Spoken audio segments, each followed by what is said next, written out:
betting, the final frontier. These are the voyages of the Bet with the Best podcast. Its mission is to explore better ways to bet on races, to seek out new, successful players, and to boldly go where no podcast has gone before. The Bet with the Best podcast is sponsored by AmWager, an ADW built by horse players for horse players. Speed, power, and ease of use are at the core of AmWager. The platform is packed with features including live video, race replays, conditional wagering, and true odds, a predictive estimate of the off odds that will give you an edge. AmWager gives players the information and tools they need to quickly make anything from a win bet to a complex structured group of pick 5 tickets using the ABC strategy.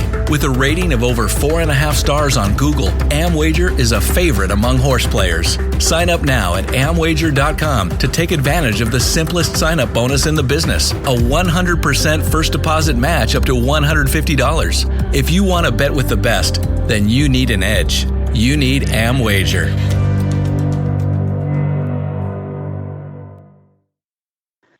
Welcome to episode 40 of the Bet with the Best podcast. Once again, joining us on the show is pro player and computer modeler Dennis Montoro for part 2 of our discussion. We're going to pick up where we left off last week. Welcome back to the show again, Dennis. Thanks for having me. All right. Well, last week, we talked about your approach, and we talked a lot about trying to understand, difference between just picking winners and trying to find value and gain an edge. And we got into some other things about how you zeroed in on race selection, how you kind of evolved from an initial plan of trying to bet every race like the big computer teams, but you found out that you're probably better off zeroing in on races that you felt more strongly about. And so I'd like to pick it up right there where we left off. And now we talked about race selection, but we didn't talk much about pool selection. You did hint that you went from betting primarily win exactas and doubles to now you've kind of touched on some tries and supers. You're still kind of avoiding the horizontals, but maybe talk about why initially you were focused in on just win exactas and doubles, and then what led you to try to expand beyond that, and what you have to do differently in order to attack, the different pools, and how you go about deciding in a particular race, which pools you're going to attack? Yeah, I think I kind of alluded to this last time, just that I kind of have to play more pools just in order to scale up my play by betting less races, but trying to at least come close or match previous year's handles. And for me, I just like the approach of keeping it as simple as possible, first and foremost. And obviously, the win pool is going to be the most simplest, and everything kind of originates with my opinion on who's going to win the race, just in terms of probability and pricing and et cetera. So I kind of look at the win pool first, and depending on where I think the source of value is going to come from, I'm going to look into other pools, and I kind of just expand out from the win pool into the more complex pools. Like I'll look at the exacta and doubles next, just to see what my opinion is there based on my opinion of who's going to win. Because what I'm really trying to do is just layer more dollars on the outcome of who I like in the win pool. So, but it needs to make sense. It needs to make sense just in terms of I'm not going to bet something just to bet something. Meaning I need to see value in those other pools. So my kind of rule of thumb would be basically that what's my assessment of the race? And what I mean by that is for me, it starts with who's going to take the money and how do I feel about those horses or horse that's going to take money. If I'm fading a favorite, well, I'm going to be more willing to play those complex pools where I'm going to get paid handsomely if I'm actually right, and a favorite is going to be overbet in the win pool, but not only in the win pool, it's going to be overbet in exacta, trifecta, doubles, supers, and I'm going to be paid handsomely. And like, I'm not, inventing anything here either. This has been discussed, I think, on this podcast and others, just about like if you can find vulnerable favorites that can run out of the money, playing these types of exotics are going to be healthy. So, but, I'm just kind of mimicking that approach, and vice versa. Like if I actually like a horse that's going to take money, I like to keep it as simple as possible by taking them in the win pool. And because the horse is going to take money, and because I'm playing mostly A and B tracks, I can probably either get enough down in the win pool, or maybe I would expand into some doubles and exactas, but I'm less likely to play tries and supers if I like a horse that's actually going to take money. And this is just a personal preference of mine, because again, I don't think my main source of edge comes from like with how I bet. I'm sure I can improve that way, but it's kind of the same reason like with horizontals. Like the betting is more complex than I'm willing to kind of work on and figure out right now. Like my source of edge just comes with like my data and how I model the public and the CAWs. So I kind of just stick to that. And again, I'm probably giving up some ROI or some dollars with that, but this is kind of what I'm comfortable doing.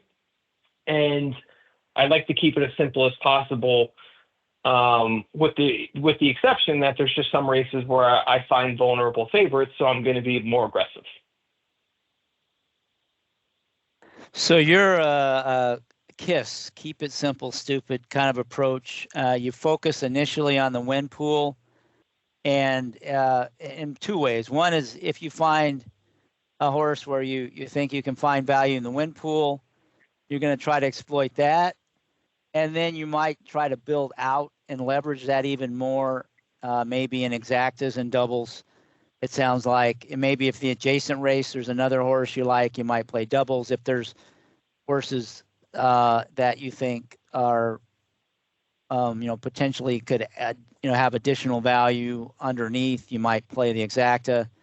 But you're really focused on the win pool and where you can find an edge there, and you're building on that. The other example would be more like in the win pool, you think there's a horse that you don't like that's going to get heavily bet and overbet. Then you're trying to kind of fade that horse, and that's when you get a little more exotic in terms of the wagers, because if you can fade them all the way off the board, tries and supers even become sort of enticing. So that's kind of when you delve into those. Is that fair or oversimplifying kind of what you're doing? Yeah, it's a little oversimplifying, but that's a good summary. The only other thing I would add that I don't think I heard you say is just that like liquidity. Like liquidity is definitely something I'm considering, meaning how much is in a pool. So again, if I can just get as much down as I want in the win pool without destroying my edge or where I think I'm going to destroy the edge, then I'm going to just bet the win pool. But if I can't, then I'm going to look to other pools to kind of expand, and it's going to be dependent. And again, this was like one of the biggest improvements in 2024 that I had to do by betting way less races and still kind of coming close in terms of handle. So yeah, liquidity is obviously very important in the parimutuel game, and it's another reason why I just don't bet like what I would consider like C and D tracks. Yeah, I was going to say for casual players at big tracks, liquidity is probably not an issue, definitely in the win pool. But if you're looking to make bigger bets, then if you're playing smaller tracks, you're right. Even for especially if you're playing horses that are at higher prices, like you're playing double-digit horses at a C track, and you like to get down even a few $100s, you might be impacting, your odds in a way that you got to be careful in how you wager it. And you might even want to consider spreading it out in the other pools. But for you, Exactly. when you're trying to make a living at it, you got to be thinking about that on a lot of, especially anything beyond the top tier tracks. You're always thinking about that, I'm sure, especially if it's on a horse that's at a higher price, because there's less money bet on those, and it's a lot easier to kind of impact the price for those. Exactly. Which is where the big teams can be your friend. If you think there are certain instances where you have an edge on them, that there's a niche. I'm not saying you're better than them they're clearly going to be better than anybody probably. If you went on a contest and you had to bet every pool at every track and every race, they're going to beat you. But there might be certain instances we talked about, if you use the right race selection and pool selection where you have an edge, you're going to win the money from them. And thanks to them, they're betting every race. And so you probably have some liquidity you wouldn't have without them. So that's the case where they're your friend. So even if you think they're the great evil of racing, that liquidity is something that they provide that is kind of essential to keep the market greased and moving. So I want to give them their due, and they deserve it. And liquidity is one thing you can't argue the teams bring to the table. Yeah, I 100% agree. I think you and I have spoken about it before. It's just that, I have, I guess, a contrarian view on the teams in that I appreciate their business. Obviously, I think they get some unfair advantages that I agree with people on their frustration, mostly that they have the ability to bet less and we don't. But I feel like I make my living by taking the crumbs of the CAWs where they're wrong. And again, I'm only betting 10, 15% of the races now within the continents for a given year.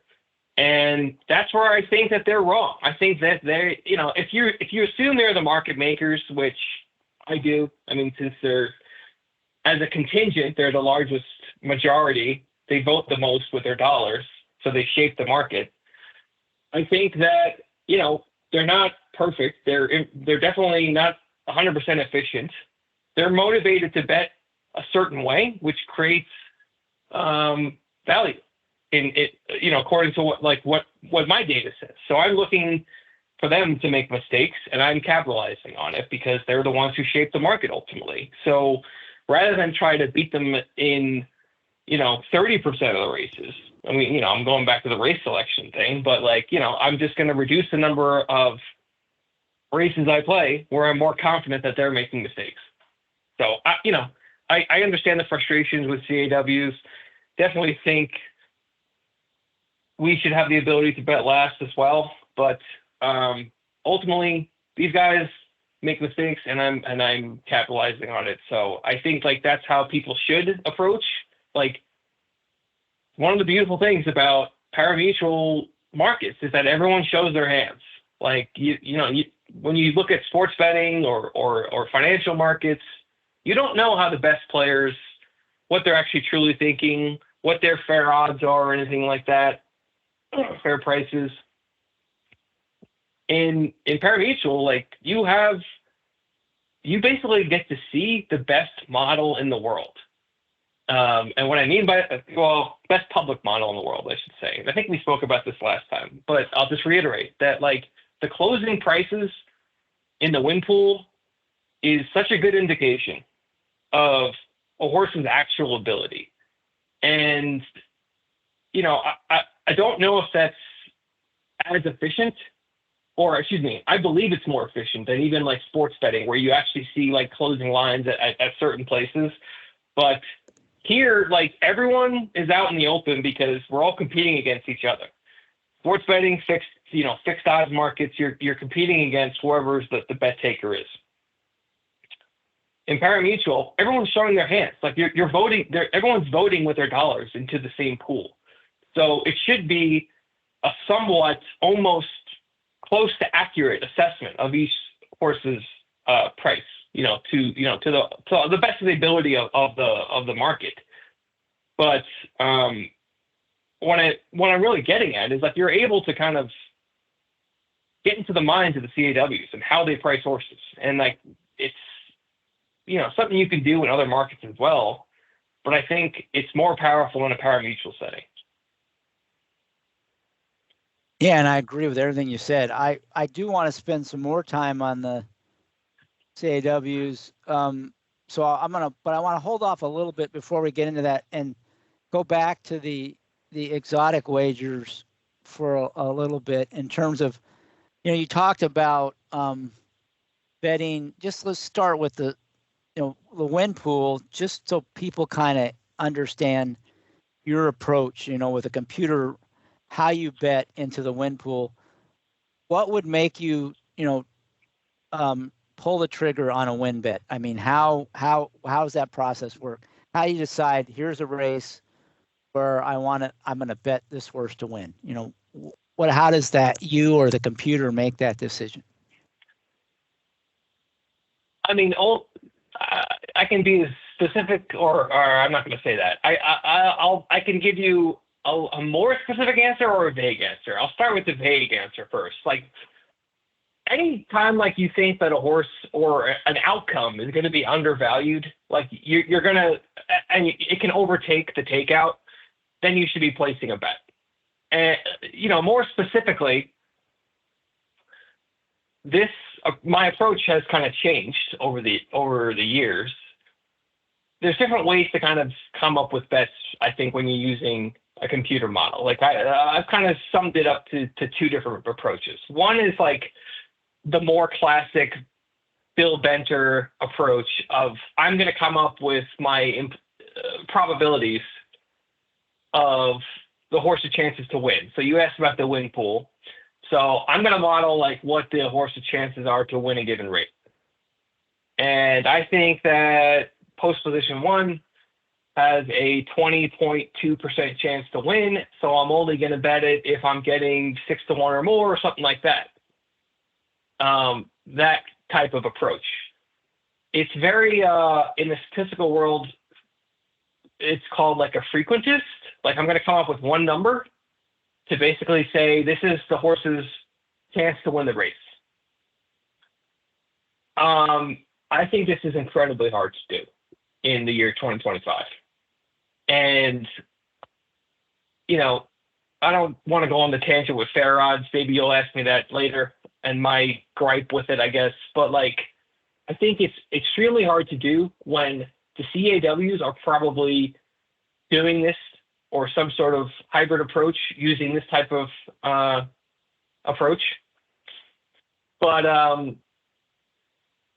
assuming that they are really, really good at making markets and pricing horses, like I don't want to compete with them directly that way.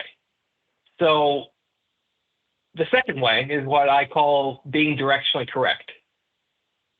And what that really means is similar to kind of modeling probability. You're modeling instances where horses are going to be basically overbet or underbet. And you don't really know what your exact edge is. Like you don't know the horse's chance, like 20.2%, like my example. But in a given race that there's a 2-1 horse and a 5-2 horse that are going to be overbet. Like you're very, very confident in that. Like these horses should be 3-1 and 7-2, respectively. So what that means is that there's other horses in the race that are going to be underbet, given the parimutuel nature that we're in. So I might lean on other models to know like what their prices should be and what prices I think I'm going to get to basically pull the trigger on, in the win pool. The point is that like you're not necessarily defining a horse's chances in a race, the probability. You're not defining what that is. What you're doing is you're kind of directionally saying, I think the price is going to land here. That's going to close at this price. And these other horses are going to have these other prices, and assessing where the price is going to close and how who's going to be overbet and underbet and to what magnitude. Because obviously you need to overtake whatever your effective takeout is. And you could do this for any type of outcome. So you said the win pool. For me, I could do this for the win pool. I can extend this to other pools as well, just in terms of looking at all the outcomes of what's going to be overbet and underbet. It gets more complex with those exotic pools, which is why I like to keep it as simple as possible. But this methodology could still be applied to other pools as well. I hope so. Let's answered your talk question. a little bit. Yeah, I do think it was pretty complicated, so I want to try to break it down a little bit. I'm not sure I totally understand what you're saying. I think I do, but I want to try to parrot it back in a little bit simpler language, and you can see if I've captured it correctly. And you did mention fair odds. So I'm kind of a proponent of fair odds, or I have, talked about the value in it. And the main reason I usually promote it is just because, if you don't have some sense of what you think the horse's price should be, it's really hard to make a decision on whether or not you should bet the horse, right? But what I think you're saying is, it's really tough to be a bookmaker or a market maker and get every price on every horse in every race right. And it may be even a little bit of hubris to think that, you can do it. Either you or I or my model or your model can do that. Maybe the teams can because the amount of resources and time they put into it. But that's a tough way to do it. And you're probably going to be overestimating your ability to do that, and that might get you into trouble. So a similar but kind of different approach is trying to find where you think a horse is going to be overbet or underbet, maybe not be able to precisely estimate how much it's overbet or underbet, but you could say, let's just say a horse you want to bet you think is going to be underbet. You probably still have to have some sort of minimum price. At this price or better, I think there's value in here. I'm not exactly sure what the exact price it should be, but I know that I built in a margin of error here, and if I get at least 3-1, it's worth betting this horse. He maybe should be really, 5-2 or 2-1. I don't know, maybe even money. I just know that at 3-1, there's value. And as long as I get that price, I'm going to play it. Is that kind of what you're talking about, or am I missing what you're saying? Yes, I think I understated it, but you kind of start. We're talking about the directionally correct approach, but your first step would be to basically have an assessment of where you think price is going to close. That's one of the most important things. Not what the tote board's saying. I don't ever look at the tote. I look at my numbers, and I think the public is going to make this a horse 3-1. And then what is my assessment of that horse being 3-1 relative to all the other horses in the race who have these respective prices? And then I'm going to make my assessment of who's underbet and overbet, and come up with some sort of approach on how to bet that race if it calls for it. So yes, you kind of described it correctly. I think I just didn't state enough that price is always one of the main drivers to make a decision. But I'm leveraging the prices that I'm coming up with. I'm not going to look at the tote. We know the tote is not reliable until the betting is shut off. So, I'm going to rely on my numbers. I'm going to make the assessments based on my numbers. Sometimes it burns me, sometimes it doesn't. But again, my whole approach basically says, okay, from January 1st to December 31st, I'm going to make all of these bets. And I don't know what precisely my edge is on each race. There's going to be races I bet where I probably don't have an edge. But there's going to be races I bet on where my edge is even more massive than I think. And right. at the end of the year, over the aggregate, I assume my edge is going to be positive, and therefore you would think over that many races, the random number generator will be in my favor. Right. But I think the part I think still important is that even though you're saying, hey, fair odds is probably a pipe dream into being able to develop an exact, fair odds line for a race, you still have to come up with some minimum price that you're going to compare what you think the off price will be. And it's got to have to be lower than that for you to pull the trigger on that bet. You may not know that minimum price might not be what you think the fair odds are. It's just you think the fair odds, anything higher than that, you're getting an edge.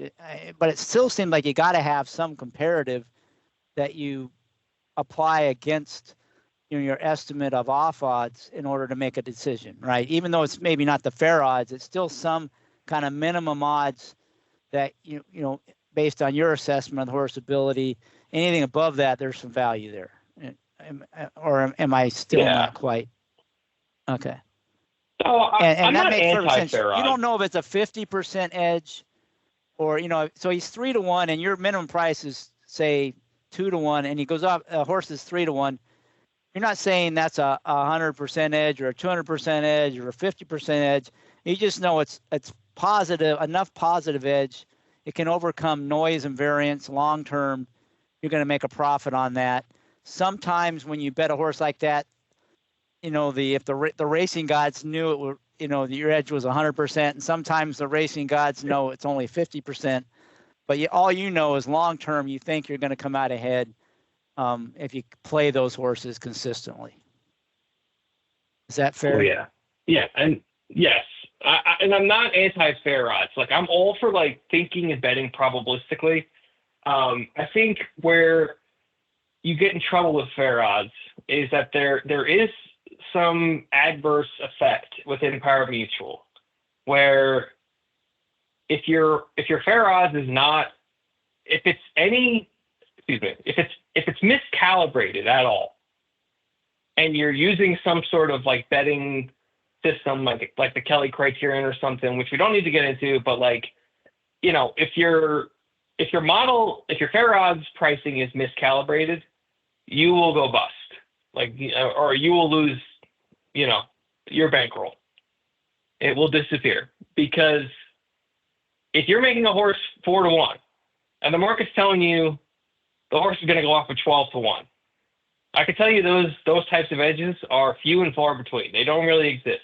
So there's something wrong with your fair odds model. The market's telling you don't have enough information in that given race. And vice versa, there's instances where, again, parimutuel game, where the sharpest players might be targeting the same horse and driving that horse that you make 4-1 down to 3-1. And again, going back to what I said last episode, just finding these instances, right? If you make a horse 4-1 and it's going off at 3-1, are you actually correct in not betting that, or is that horse actually winning money? Because again, I'm very poor at explaining the adverse selection effect of parimutuel, more prevalent on the exchange models, but it's something that I've noticed over the year. I know other smart players have talked about it as well, just that, the winners are bet down 75-80% of the time. And, it goes against the fair odds approach of saying, here are my static numbers, prices for each horse. And you don't even know where the horses are actually going to close and whether you're going to pull the trigger on a bet that is actually plus EV according to your fair odds price, because of what happens in that last flash or two.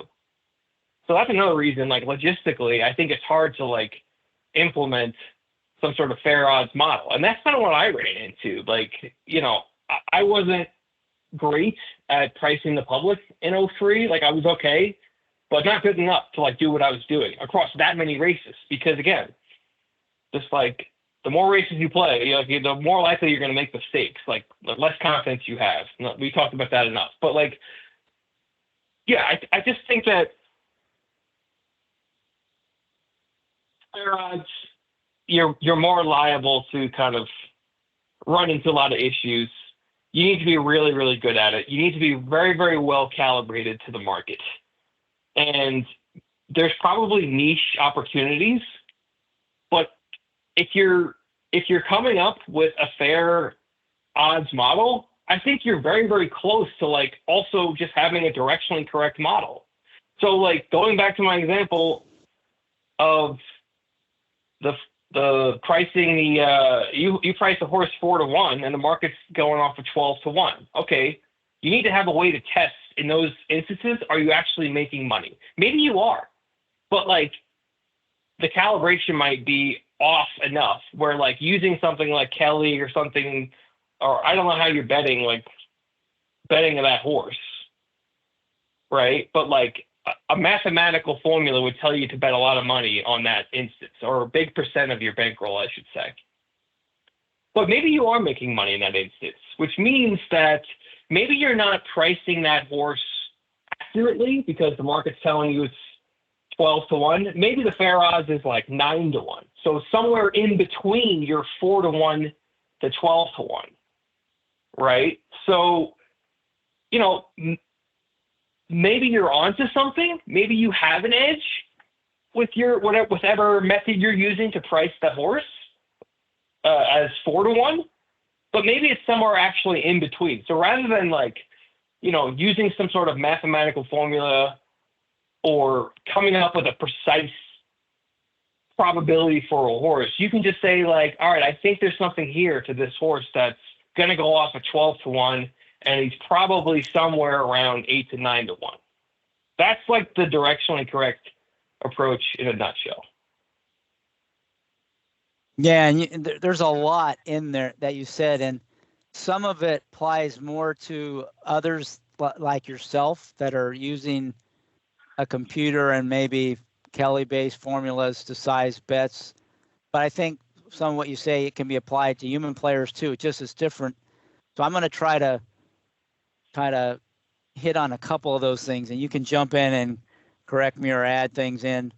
But like just for the computer players out there, I think what you're saying is there's a lot of wisdom in the crowd and the price. And when you your models are significantly different than the public or what you think the public's going to pick, you might want to be careful about how you size your bets based on that. And you might want to put in some guardrails or do, you know, like you said, back test those things or something to make sure that you don't do anything stupid when you have these big disparities between what your model says and what the public thinks. You know, I've done modeling in the past, and I learned that a long time ago, that anytime I thought a horse like was a huge, you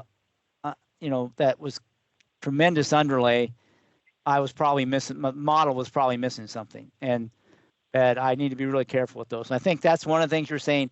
And like, I know Bentner or others, you know, they factor that in, and they typically size their bets when there's a big disparity like that. They land, you know, they probably have an algorithm based on past history, but they do just what you described. They dial it back and say, well, you know what, you know, I probably do have an edge here, but it's probably not as big as I thought, so I'm going to bet the race accordingly, kind of thing.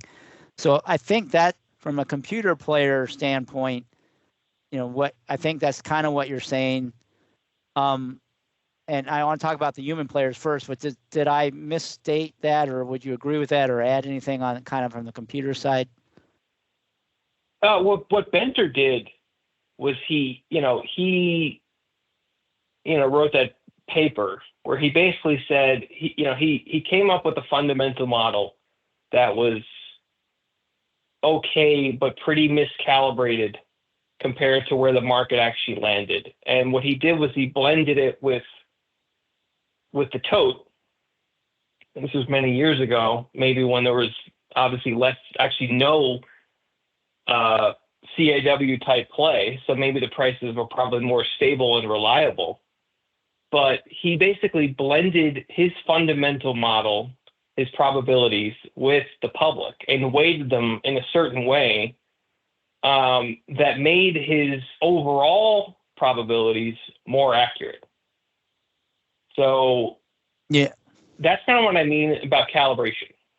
When I see fair odds models on like Twitter, some of them end up pretty miscalibrated. And that's like my main gripe with fair odds, is that I understand people want to think and bet probabilistically. I'm all for that. But you will get into trouble, as you said, when something is miscalibrated to the market. So maybe there's different ways to kind of control that with how you're betting, but my preference is to not be so precise and take a more Bayesian approach. I'm going to confuse people now, but a Bayesian approach just means like you're kind of coming up with a range of numbers. So that's what my example was like, all right, maybe that horse that you kind of lined, you priced at 4-1 and it's going off at 12-1, but maybe the actual fair odds is like 7-9-1 or something like that, somewhere in between there, you know? Or maybe it's even wider. Maybe it's like, all right, maybe it's like 4-8 or 4-9, somewhere in there. Like, you know, so you're going to actually bet according to that range rather than like a precise number that's 4-1. Yeah, and that's where I was kind of getting to. You have to have what's the endpoint on that range is kind of what will tell you whether or not you're going to bet. And I think that for human players, the thing to take away here is, you know, if you size your bets based on your confidence level, and a lot of players don't, they just make a flat bet anyway. So this doesn't really matter. You know, they're going to bet the same amount, whether they you know, think the horse is a huge underlay or a slide underlay or huge overlay or a slide overlay, they're going to bet against it. But for those who kind of size it, and I mean, like, you know, some good human players do that. Like I had Paul Matisse on Bet with the Best, and he had like a 1-3-11, or one was more of like an action. I think it was 1-3-11. I might get that wrong. I won't swear to that, but it's something like that. You know, where his just action play might be where he thinks he's got a little edge, not a lot of confidence, so just bet one unit. You know, if it's kind of the normal bets, he'll bet 3 times that. And then for the ones he really likes, he'll bet 11. So he'll never, but that's the most he'll ever do. He never goes beyond 11 times that. But what you're saying is maybe to me, and maybe it's not quite this extreme, but you're saying, you know, you might be better off just doing flat bet and just making sure that you think you've got an edge. And even if you think it's a big edge, it may not be as big as you think it is, but you know it's directionally correct. So you won't get into trouble betting it, but the only way you really get into trouble is if you think, you know, you're overestimating your edge and you way over bet it. So you might be better off either just dialing it back or having a relatively small upper range for your most confident bets, or just go with a flat bet. I mean, but it seems like if you can adjust for what you just said just on the way you bet. You don't necessarily have to change your fair odds line. You just, to me, there's sort of 2 things I would suggest based on what you said and my own experience. If you're doing a fair odds line, just say you're someone like Ed DeRose out there. Ed likes to throw out his fair odds lines for some of the big stakes races. You know, on his fair odds line, you know, first of all, I wouldn't play a win bet on any horse that he doesn't think has at least a certain minimum level of probability of winning. So, you know, he may on his fair odds line have a horse at 50-1 and it goes off at 80-1. I would be never recommending you bet on that, just because, you know, the likelihood of hitting is so low, assuming you're right. Even, you know, assuming you're right, it's not worth the play. But you pick, you know, horses with some good probability to win, and your fair odds line says that based on your estimate of the off odds, if you're more sophisticated, or what the current odds board says right before they go off, that you've got an edge. Well, just make sure that you bet that edge. You don't. If you have the horse price at 2-1, it goes off at 50-1. You don't go bet, the mortgage on that horse. You probably bet that the same as if it was 5-1, or maybe it's a little more, but not too much more. To me, it's more. You just need to adjust so you're not over confidently betting that, but just assume you are directionally correct. I don't know if that gets at what you're saying or not, but that's always the way I felt. It does. In terms of using. Yeah, it does. But I would just add that, okay, in the instance when you're pricing a horse at 2-1 and goes off double digits, like, are you actually profitable in those instances? Like, it's hard, again, going back to the human versus computer thing, like, it's hard to do as a human player to, like, track stuff like that. But, like, I think, again, if you're actually trying to win, like, that's a necessary step of research that you need to do. Because if not, like, it could be a huge drain on you if that's not an instance where you're profitable. So I think everything you said is definitely mimicking what I'm saying in a more succinct, understandable way, with the exception that when you have these divergences, are you actually profitable? Because if that's you're a not, good point. then there's something wrong. Yeah, the problem is a lot of times these are pretty rare unless you're betting, at the level that you are betting. If you're a weekend player, they may not come up that often. So even if you tested it, it might not be statistically large enough sample to really get a good idea. But so what I do as a proxy for that, this is what I always say in those instances, is do you understand why your price is so different than the market? Is it because you think you have that's your sweet spot? These are the horses where you've got an edge. I knew that this horse was going to be 20-1 because I know this is the way the public prices it, but I think they're wrong for these reasons. I understand why I have that big spread, right? I understand it. I actually think that it's because I have an edge and I know why I've got it. And that's the reason I play the races, because I find horses like this. If that's the case, then pull the trigger on it. I still wouldn't bet the mortgage. I still would be really, and I kind of like your idea of, kind of treating things as being directionally correct and being, putting guardrails in about how much you bet. But I think in those instances, you pull the trigger. If it's 20-1 and you expected that, and you think this horse is really 2-1, if you're finding those all the time, then I think you better, you got a big enough sample to test it, and you should test it. But, if it's a rare sample where you found it, go for it. But if you don't understand, you said this horse 2-1, you go, I don't understand why they're making this 20-1. I don't get it.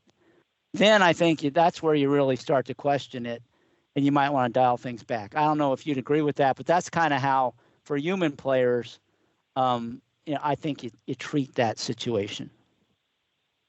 Well, yeah, and you're 100% right, and I would just add, it goes back to the confidence thing I was talking about, right? Like, how confident are you, based on your research and your, how you're pricing things, are you that the market's wrong, right? Again, your point is like, why does this divergence exist?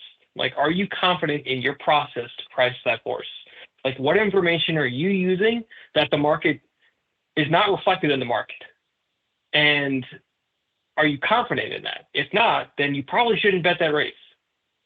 But if you are, then maybe you're onto something. And that's like, the confidence comes from, like, what I'm saying, like, testing historical results, like, in those instances to the best of your ability. I get it. But I think, again, if you're trying to win, that's kind of what the approach you need to take. And that's where the confidence comes from. And when you see these big divergences, maybe it's an actual edge, and maybe it's not, probably not.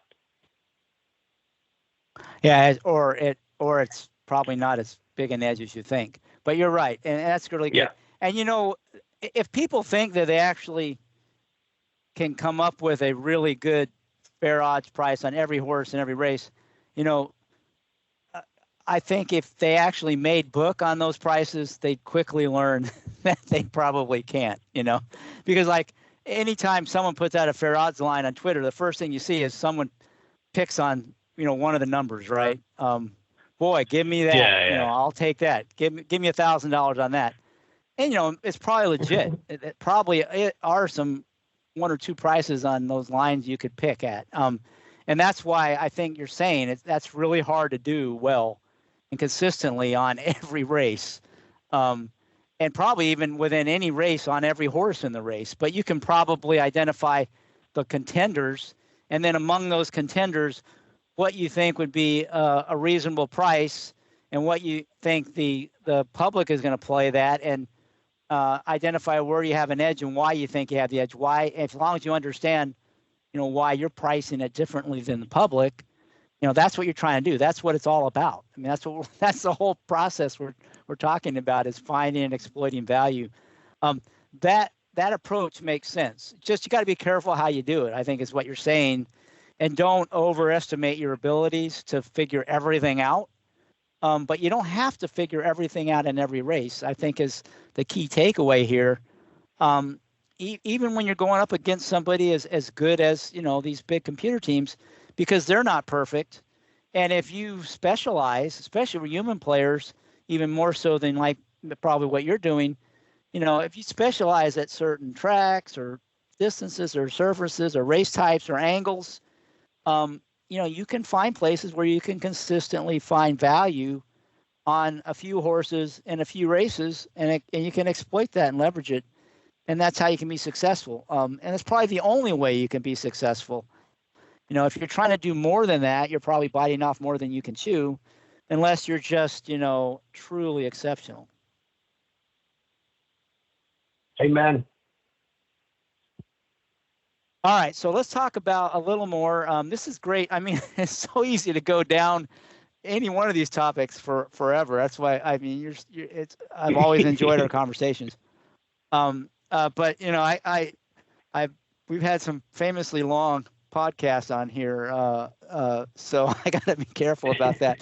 But I just want to talk a little bit more about pricing, because we talked about win, but what about exactas? How do you decide if you have value in the exactas? Is it, again, just, okay, I have value in the win pool?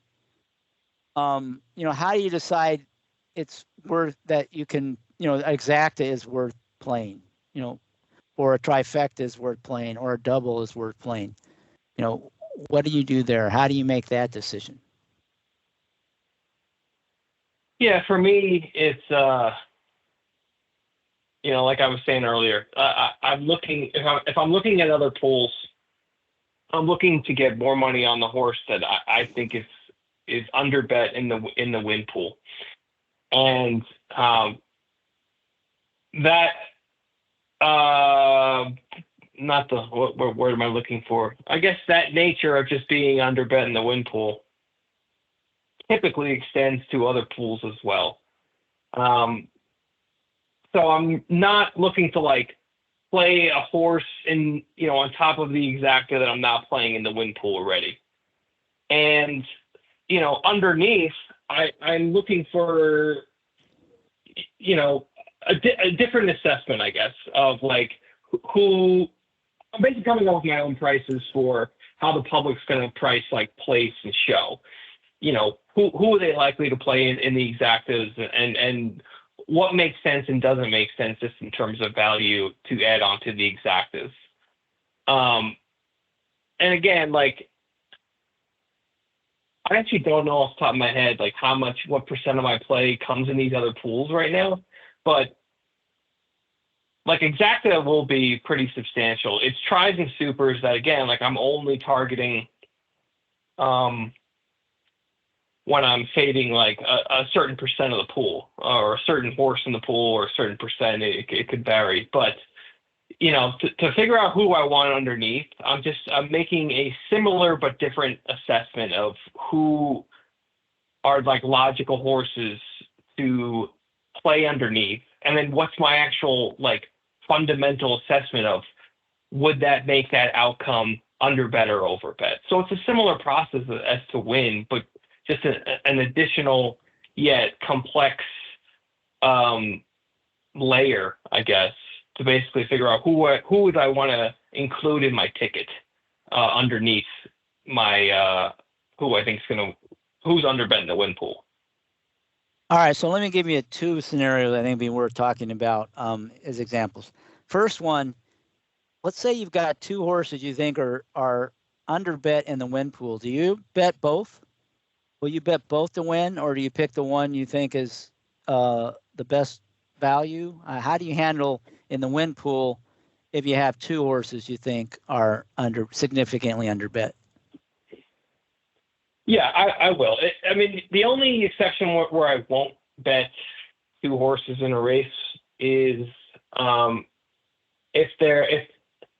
if according to my probability models that they take up too much of the pool, and therefore I'm only fading a certain percent of the pool. So like there's instances where there's just like historically it's tough to just make money in a spot like that, where you're betting two horses that might take up, I'm just making this up, like 70% of the pool, and you're only fading 30% of the pool. Like typically I almost want to reverse that, where like, I think like in 2024, my hit rate was like 22%, like for my, under bet, in the win pool, or like the winners, I should say. My strike rate is something around 22%. So like there is a point, I think, where like if you keep adding horses, let's just say in the win pool, where it's just difficult to make money because you're covering too large of a percent of the outcomes. So a simple heuristic would be, you don't want to be playing two shorter priced horses. If they're longer priced or mid priced, you can get away with it. But if, one of them is short priced, then you probably just want to stick with playing that one. You don't want to be throwing other horses in. But if you got a couple of long shots, or maybe a mid-priced horse and a long shot, well, then, they're not taking up a big portion of the pool, so you can play them both. Is that a reasonable way to implement what you're talking about if you don't have a computer? Yes. So the follow-on then would be, in that instance, say you have two of those horses, you probably box them in the exacta, right? That might be the way you play the exacta in that case. Most likely. I don't think it's as simple as that, but yes, I would say. But those are the ones you'd want to use. And then, so that's kind of like the case where you find value. Maybe the favorite's not super underlaid, it's an underlay, but it's kind of a typical favorite. You're not real comfortable like just fading that, but you find two solid horses that you can bet. You might, assuming they're priced right, they're not both kind of lower prices. You might even bet them both, and maybe even consider playing them in the exacta, either one way or both ways or whatever. And maybe, if there's other, and so that's just one example. Now the other, and there'll be a million of them, but I just want to get two that I think would get at it. The other one is the example where you've got this big underlaid favorite, right? Underlaid favorite. That you want to just fade. You think that it could run out. It's like, I don't know, I could come up with a million examples, but like it's a cheap claiming race and this horse is dropping in class, real suspicious kind of class drop, and it's going off at 3 to 5. It might end up winning by 10, but it could run off the board. And you're thinking, I'm willing to try to fade this horse. Then you're just looking for horses that are probably, the most likely ones to fill out the exotics. You figure they're all going to be somewhat overlaid because the favorite's so heavily bet. You don't get too cute, and you're going to kind of play those. Is that kind of how you'd attack the exacta, or maybe the trifectas, or even supers? Is that reasonable? That's kind of the ITP approach you've talked about. Yeah, exactly. Yeah, and depending on my, again, confidence level of like my assessment of that underlaid favorite, the more confidence I have, the more aggressive I'm going to be in the exotics. So there's like a linear correlation there, or negative correlation. So you might add even, like if you really think this horse is the kind that's way over bet and could run off the board, you might be using more horses just to make sure you catch it. Yep. Figuring you're getting you're getting that value by fading the favorite. Don't want to get too cute on an opportunity like that. Whereas if it's more in the other kind of bet where the favorite might break up your exact or win the race, but you've got some value there, you want to be a lot tighter. You're probably just going to play the horses you think give you value and maybe try to leverage that, get a little extra juice in the exacta if they run 1-2 kind of thing. Is that fair to say? Yeah, I think you want to be more aggressive with your coverage in the instance when there's a 3 to 5 shot, like you're saying, that you think has a good chance to run off the board. Like that's when you want to spread. You just don't want to spread just to spread and to get to the next race or catch the trifecta or something. Like, you want to be smart with it. Because again, like you're judged at the end of the year, like with how good your bets were, just in terms of profitability. And like, obviously the more you spread, the more like you're betting outcomes that aren't going to win. So, but you're more likely to hit it, obviously, but it's contingent upon that low price horse missing the board. So like the more confident you are in its ability to run off the board, then the more likely you should be to be aggressive with your coverage and maybe even your bet size. Like those are the scores that kind of make or break your year, I think.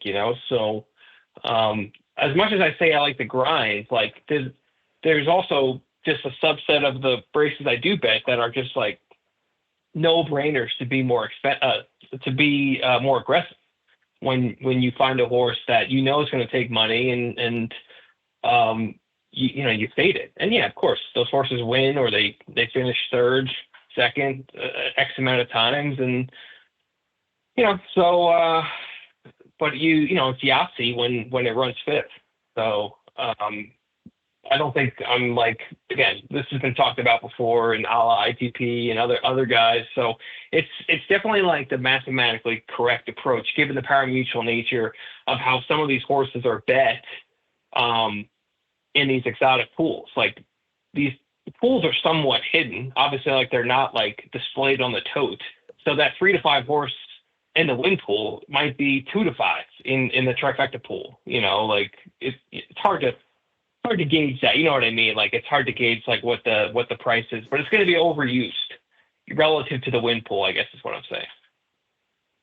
Yeah, and there's even, this is probably more complex than what you're talking about doing, but like those kinds of horses, the win the run off the board types that are way over bet, they're a lot more likely to win than run second or third, right? They really are. But they're going to be bet heavily in those second and third slots, probably, just about as much as they are in the win slot so there's even value in that regard too. In fact, sometimes you might even play them, depending on the situation, you might even play some with them on top and you're just fading them in all the other slots. Anyway, I don't want to get too tricky, but yeah, I mean, there are even more subtle ways you can exploit that. But I think the bottom line is, a bad favorite is your best friend, and take advantage of that. Don't get too cute when you run across those opportunities. It's just like such a great place to start. And don't be too timid. Yeah. And don't be too timid too, is what you're saying. Yeah. Exactly. But like finding the bad favorites is such a great place to start because obviously you have to overcome the takeout. But when the public or the market just gets a horse wrong, like that's taking, 30% of the money, like I don't have the math in front of me, but you're negating like a big part of that, of the takeout. Just by eliminating a horse that you think is just going to be overbet relative to his chance of winning. And going back to like race selection, like that's what I mean. Like that's a great place to start. It's a great approach to have. Like if I'm talking to a new person, learn how to like find vulnerable favorites that like basically are like massive takeout eliminators. I'm not saying to like find a horse that's a vulnerable favorite and then just bet every other horse in the race.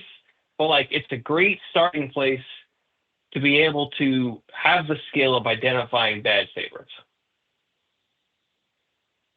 Yeah, and an overbet favorite, a horse that goes off at say 2-5 or 3-5, that is really 50% chance of winning is still wildly overbet. That means you're going to be wrong 50% of the time, at least 50% of the time if you bet against them. Unless you're betting everything, you're probably going to be wrong more than that. But still, there's a lot of opportunity there. But you're going to be wrong a lot too. I mean, that doesn't mean though when you say it's overbet, it doesn't mean it can't win. And that's where, people have this, feeling like, either the horses can't lose or the horse can't win, and neither one of those are ever true. And when you talked about your Bayesian approach, I mean, Bayesian rule number one is there's no such thing as 0% and 100%. And that really applies to horse racing. So, I mean, I think you got to keep that in mind as you're doing things. But to me, the real key to making money long term, the first thing people have, one of the many hurdles you got to overcome is you've got to learn that you're going to lose a lot more often than you win, and your strike rate's not going to be 50% or higher. And in most cases, I mean, there could be examples if you're a show bettor or something, but and typically, the obvious, most likely winner of a race is not the way to bet. It's almost always an underlay. And so you're going to be betting on a horse you think is the least, less likely to win than some other horse in the race, but that's still the horse to bet. That's just really hard for people to wrap their head around sometimes. And, in some cases, people never, ever can, even if they play this game for 50 years. And the thing is about, with your approach, that's a non-issue. But for some of the players out there, that's a real hard hurdle to overcome. Yeah. I mean. Oh. No, go ahead. Yeah, go ahead. Anything? No. One other thing I want to touch. All right. One other thing I want to touch on was, you're projecting the odds. There now some of the tracks are starting to show projected odds based on doubles or maybe the pick 3 pools leading into that race. Is that what you're doing, or is what you're, and you don't have to say exactly what you're doing because I don't want to give away your edge, but are you doing something more than that when you're trying to estimate what the actual off odds are going to be, knowing that, you have to get your bets in before the teams are making their bets? So, the win, say for win prices, that tote isn't that reliable. What are you doing to try to estimate those, off odds? And you said you don't ever look at the tote. So I'm wondering if you're doing something completely different. And I'm just curious what that is. Yeah. So when I say I don't look at the tote, I mean, I'm actually not visually looking at the tote. That doesn't mean I'm looking at the flow of money, through a data feed. But I'm not actually looking at the win pool tote on the screen, to make any decisions. I have a data feed that gives me pool data and odds and will pays and stuff like that. So yes, that's definitely part of how I project pricing. But I think the more important one is going to be my fundamental assessment of the public. And again, we talked about this, I think, the last episode, but I will look at public data out there to basically make a projection of how I think a horse is going to be priced. And this is based off of historical pricing, where has a horse like this been relative, in a similar race with similar horses, how has this horse been priced? And again, I think the example I used was okay, you have a factor like Buyer speed figures, which, is very, very popular and definitely going to be how a lot of retail players bet, and, maybe even CAWs, who knows, but I can take a factor like that and knowing that it's highly used, put it into a model to basically, as an input, and along with some other public data like connections and, like, I don't know, class levels or whatever, or what's another popular one? Like how much the horse is made earnings wise. Yeah, jockey, of course. Yeah. So, use data like that, which is stuff that's normally going to be fully baked into the line and pretty efficient, and kind of project out what the price is going to be, along with the money flow and the will pays and stuff like that. So I'm trying to look as much as I can, just like any other model, where I'm kind of using as much data as I think makes sense. But it's a combination of different things. But I would say the most important is going to be like my fundamental assessment of where I think the public's going to land on a price.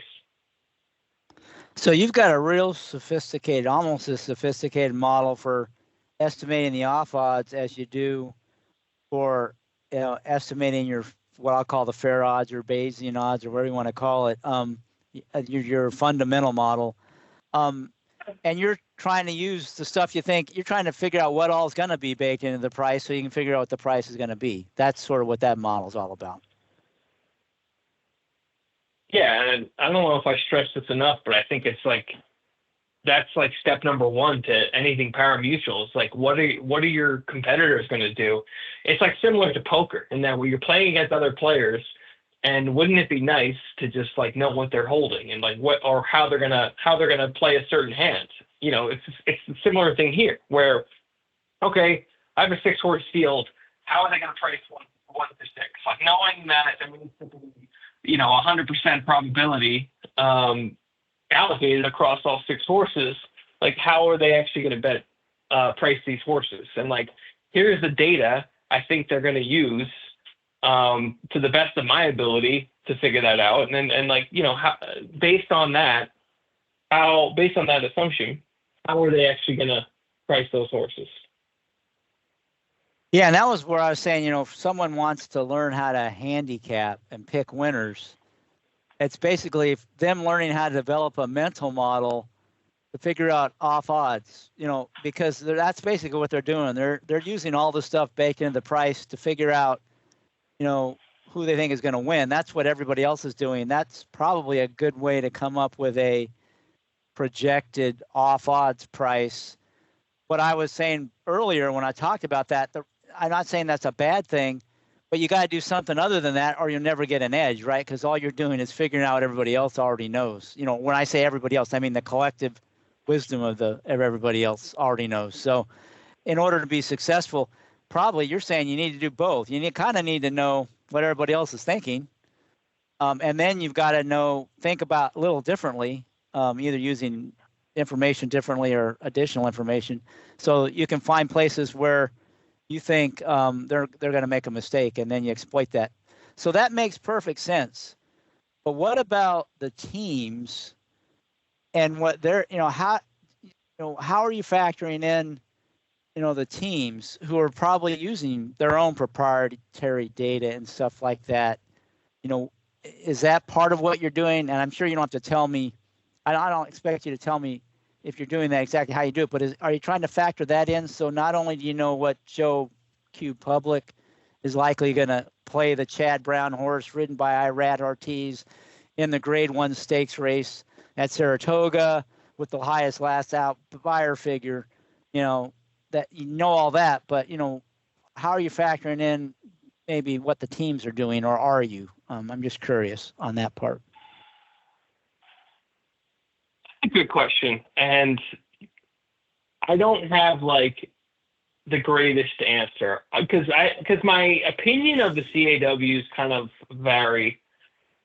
First off, we're probably only talking about 2 teams in particular, maybe 3, who actually shapes the 2 big ones for sure.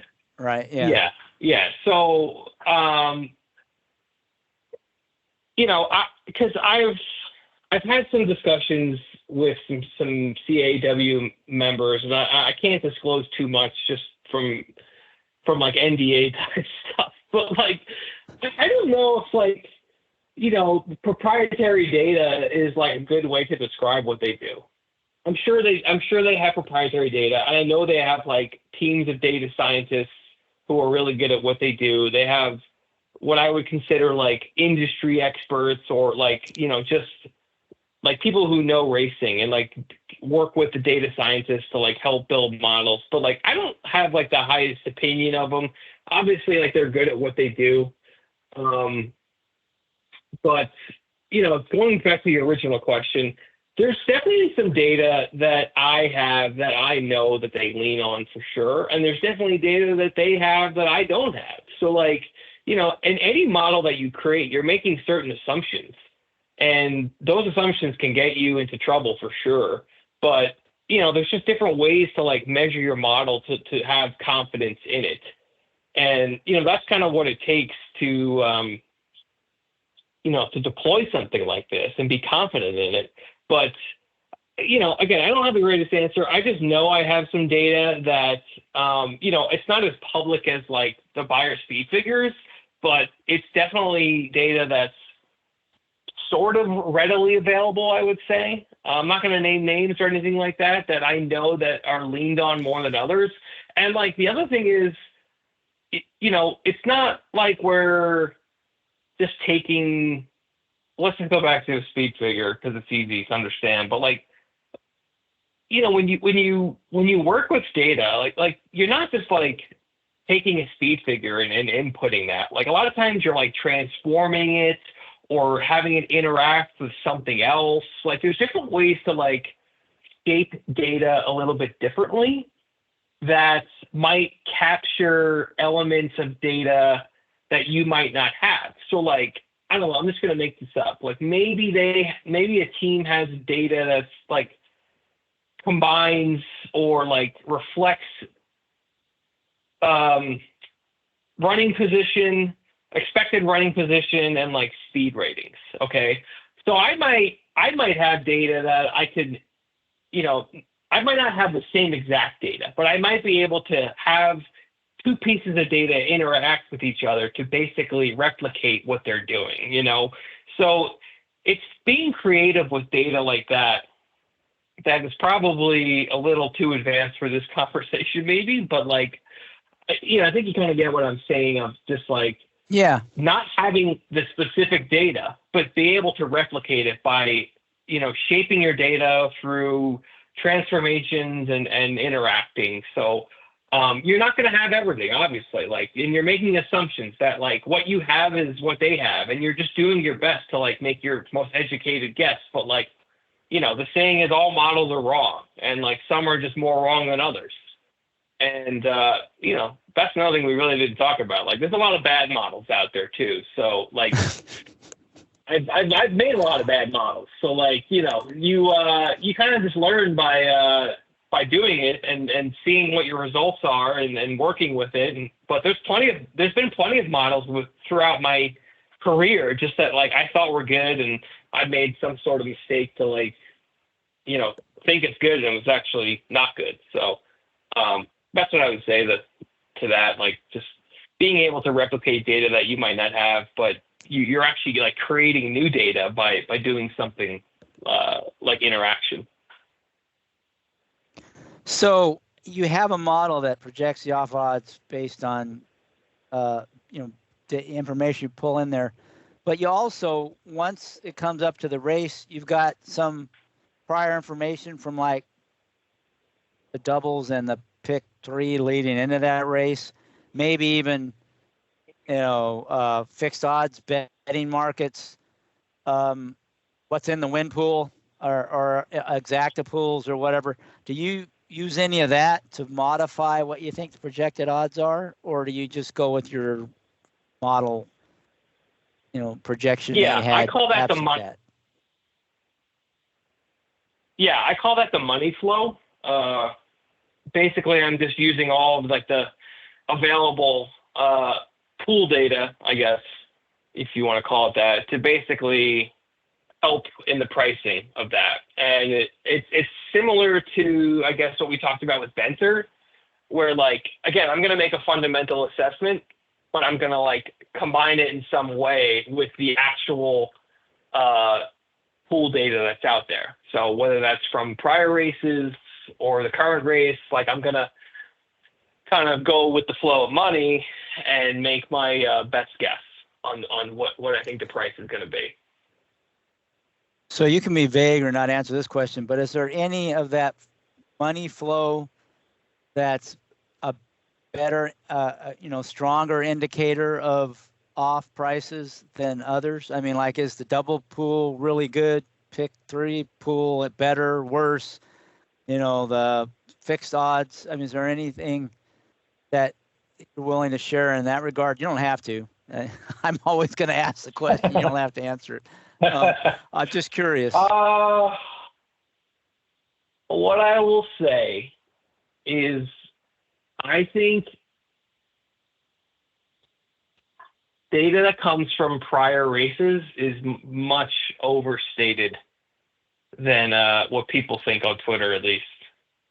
Like, I think there's a lot of manipulation with like double prices, pick three prices, will pays and stuff like that. Like, I think people think it's as simple as like taking those implied prices and like just running with them. But like, there's a lot of instances where it's just like dead wrong. And like double pools in particular, I think are so unreliable. I think actually they're getting even more unreliable. And like, there's been like some CAW members that I've talked to who basically have like confirmed that there's like manipulation in some of these prices, because I think a lot of people are starting to do this now, where they're leveraging. They think they have fair odds, like based off of will pays, and either betting accordingly or pricing things accordingly that way. And I tend to rely less and less on them as the months go on, I've noticed. What about fixed odds? Do you factor that in? Do you go out and look at those and read those prices, or not? And if so, are those valuable or more or less valuable? Never with fixed, but I have used Betfair. Well, I mean, or Betfair. Yeah, more. That's why I mean exchange. Sorry, I said fixed, but yeah, exchange, the betting exchanges. Yeah. So once upon a time I did. I chose to remove it. I'm not even sure that was like the right decision. It was the right decision for me at the time, just in terms of like working with the feed and accessing it. But at this point, I don't. But there's probably value in there, of course. There's value in any information where it's like financially driven, I think. But currently I don't, and I used to.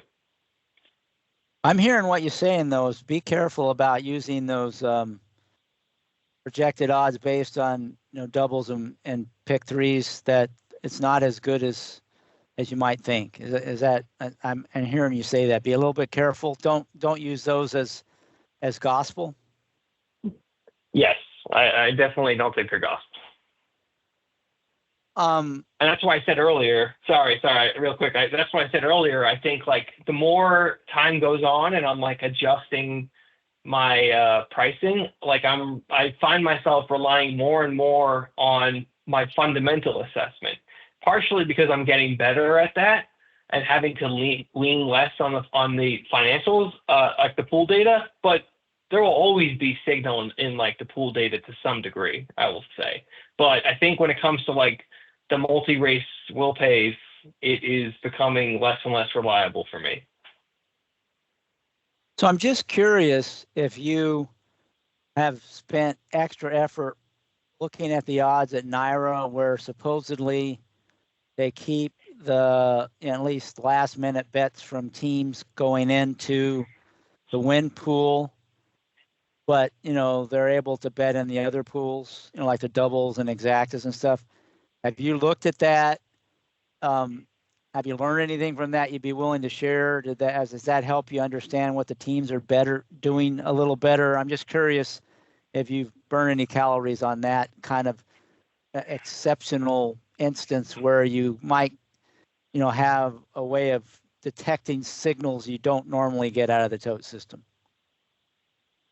It's been a while since I've looked at this, but I mean, there was no doubt in my mind that the exacta pool was more indicative of win probability than the win pool itself.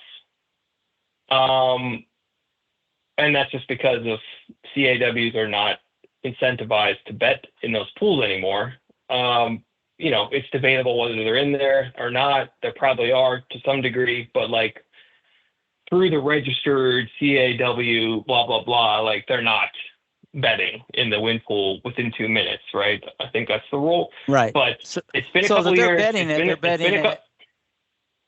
I was going to say, if they are betting into it, they're betting by the same rules we are. They're not getting the special pricing and last minute look that we, you know, that they get on the other pools. Right. And I was finding that they really weren't. Not necessarily because of like volume or anything, but just more because the pricing in the win pool was less indicative of like actual win than the exacta pool. So, you know, if you were able to like bet at the last second, at the very, very last second, you would theoretically be able to take the exacta pool pricing, like convert it into like, you know, win odds. Like just look at like how much money was bet on that horse to finish on top of an exacta, and basically create your own fair odds just based off of the pool data.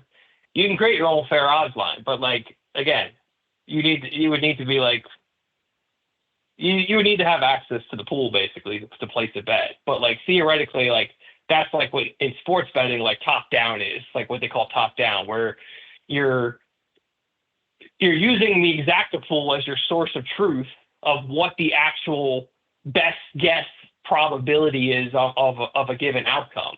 And in this case, you're transforming it into win probabilities and then betting the win pool accordingly. So if a horse is priced at 4-1 to finish on top of an exacta, but he's 8-1 in the win pool, like that's a good bet to make. And like these instances would happen all the time. Like you can, if you have the pool data, you can go back and look. Like again, it's been a couple of years since I've looked at this, but some of the differences were so eye-opening. And like it was so funny. Like typically during Saratoga, you would see people complaining all the time about low exacta payoffs relative to the prices that you were getting in the win pool. And it's because these horses were going off at like 13-1 in the win pool, and they were priced at like 5-1 in the exacta pool. So people were like, oh, low exacta payout. But like, you know, you bet them in the win pool, they're 13-1. Now it works the other way too. Yeah, right. But instead of being thankful that they got this generous price in the win pool, they're complaining about getting a fair price in the exacta pool. That's kind of funny. Yeah, I mean that's the nature of whatever betting. But like, yeah, I mean like those instances were eye opening. And again, it's been a couple of years. I haven't updated this. I mean, I haven't looked at updated data for it in a while because again, it's not something you can take advantage of really, unless like, you know, you're able to bet like at the very last second at that last flash. But you know, it was eye opening how big these edges were, and it just goes to show you like how sharper they are at like pricing these outcomes. Like again, going back to the whole fair odds conversation, it's like, why would I want to compete with them on this? Like if they're gonna make a horse 5-1 when, you know, the non-CAWs are gonna make it 13-1. You know, like I don't know.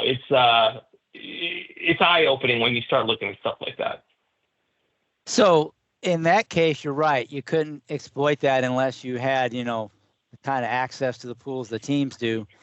But what about doubles? Because those are locked in before that race. Did you see anything similar where horses priced differently in the doubles than they were in the win pool? Or was that not so much the case? You know, I didn't look at doubles. I'm sure it'd be the same. I just get like, I find doubles are less reliable just because of the lower liquidity, you know, with the exception of like, you know, I think like the first race of the day, the double's pretty nice, the double pool I'm saying. But when I did the study, I just focused on exactas just because every race has an exacta. and it's overall higher liquidity. But I would assume you would find a similar kind of phenomenon.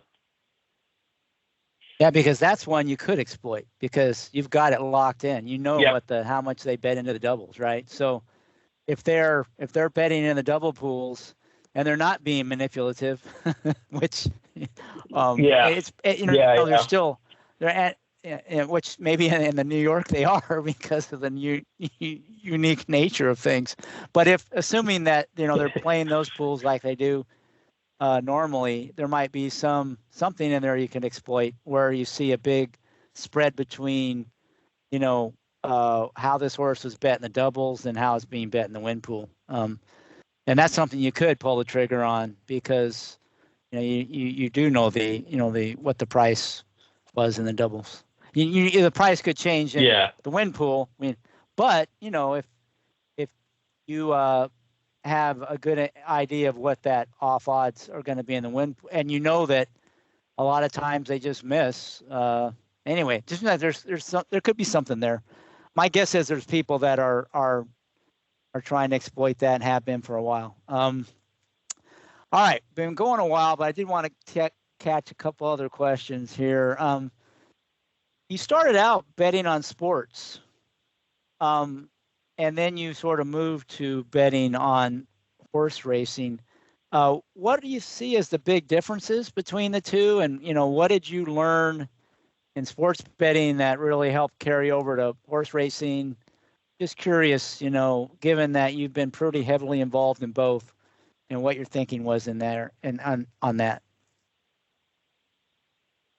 Yeah, I think I just cut my teeth in sports betting. It's really where I first learned how to model, taught myself data science, let's call it, and started implementing a model to kind of be given markets in sports betting. And there's just concepts that exist in sports betting that exist in horse racing, just in terms of probability and pricing. I think the parimutuel nature was the biggest learning curve for me. I thought I can, again, just take that fixed price concept and just apply it to horse racing. And it just doesn't work that way, at least for me.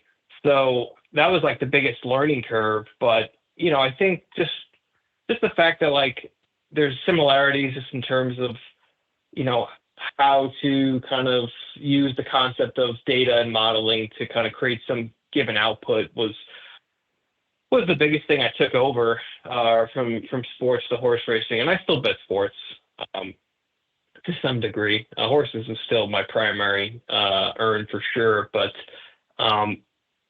again, there's just certain concepts in sports betting or any kind of prediction market or that's probability driven that just apply from one market to the other.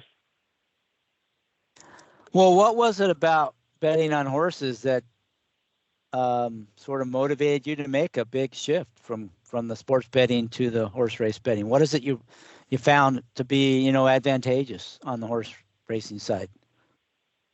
It was a couple things.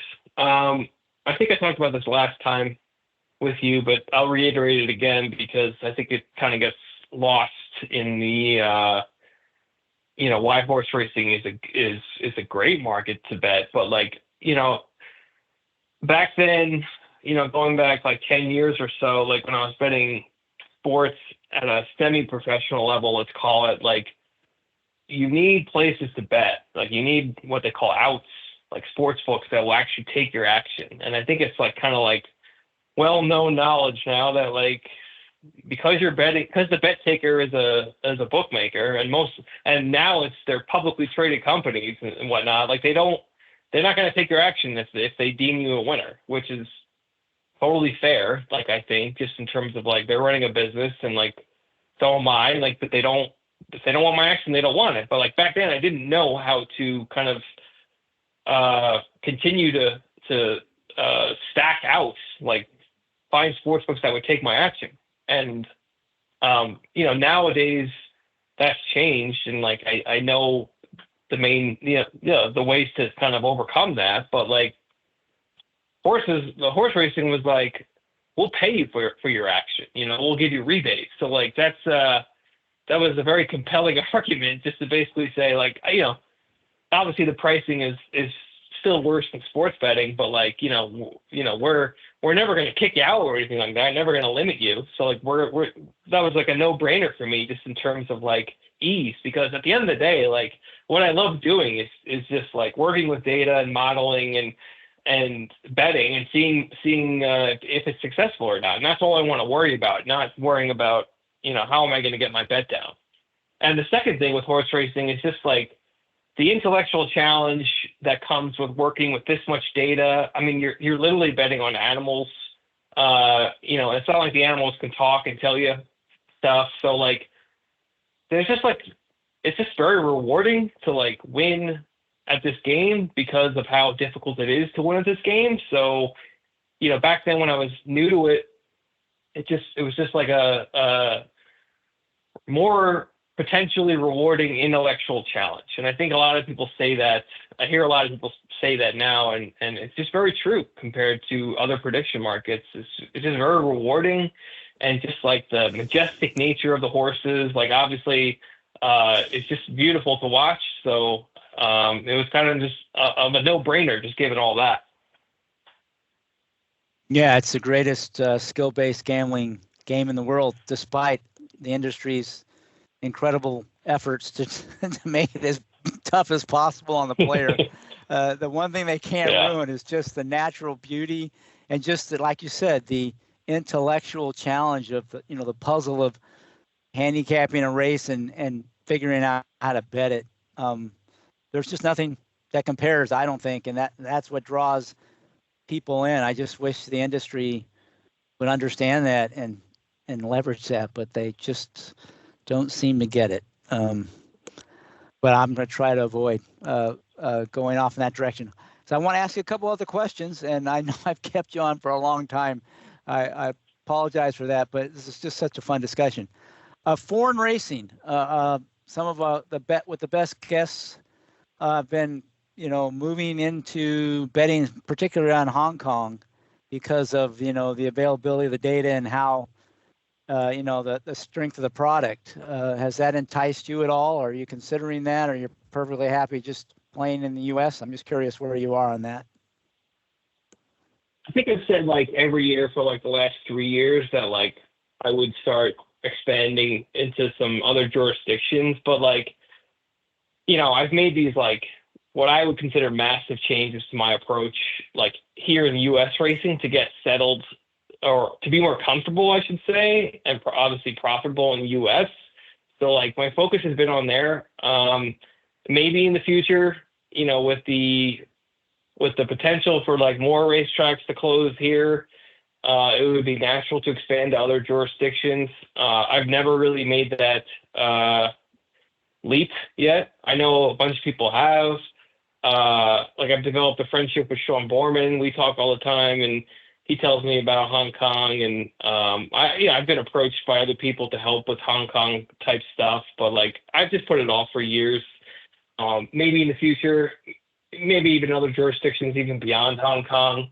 It's all very interesting to me. I've just been focused on U.S. and kind of getting set up here, and that's my bread and butter. So I'm just going to continue doing that, and maybe I'll layer on some other jurisdictions eventually. Yeah, it makes perfect sense. I want to ask you about contests. I know you've had some success before in live bankroll contests. Just curious, is that something you're continuing to do, and how do you approach those contests? Is it different? What kind of strategy do you use? It'd be quite a bit different, I would think, than your day-to-day play. So what do you have to say about contests? Yeah, it's funny. It's almost as if the years go by and I focus more and more on the day-to-day type stuff, I kind of lose interest on the tournaments. That's not to say I think they're great opportunities of sources of edge. I think like they still remain probably one of the best sources of edge within horse racing. I definitely will continue to play like the bigger events. I love playing the Breeders' Cup Betting Challenge.